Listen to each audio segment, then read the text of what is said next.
Yo, what's up guys? This is Luca and you're watching Craftype. So in today's video we are gonna show you how to create the Photoshop ghost effect. First of all, here's what you're gonna need. You're gonna need a camera obviously and a tripod. We will need a stable angle for the photos. And yeah, we're gonna take 5 photos of my friend who is right here with me.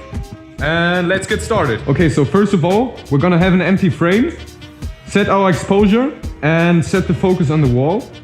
Gonna take the picture right now. Okay, so that's done. Now, what's important is that you don't change the exposure values and also disable autofocus. Now we're gonna have our friend walk into the frame, starting at the right side, acting like he's walking. Okay, so we're gonna take our first frame right here. Now he's gonna continue a little, take our second frame. Now he's gonna continue, take our third frame. Fourth frame and last frame. Okay, so now as you can see we have these frames right here looking pretty slick, and now we're gonna jump right into Photoshop to edit these photos. So first of all we're gonna have these 6 frames right here. Starting off with the empty frame, gonna right click, open with Adobe Photoshop CC 2019.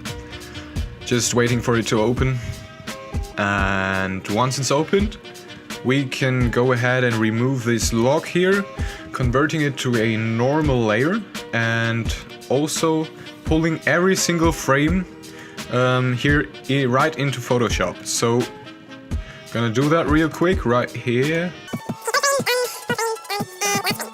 So now we will have to think about the framing a little bit. So we want this frame to be the brightest with the least opacity. So what we're gonna do is pull this frame right to the end, but not at the very end, because we still have the background right here, and just arrange the framing like I do.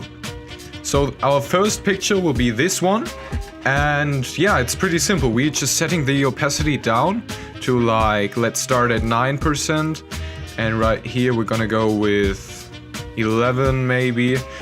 Okay, here we're gonna go with 13. Oh, 13 is a bit... Okay.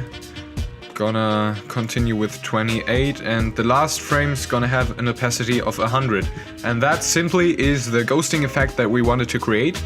This is the framing, and now we're gonna just go to export, and yeah, that's pretty much it. We can export it right in our file destinations.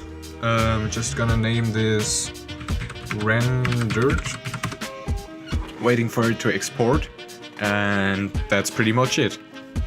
So once it's exported we can see it down here, and this is pretty much the framing that we wanted to create. The Photoshop ghosting effect. I hope you guys enjoyed it, and see you in the next one.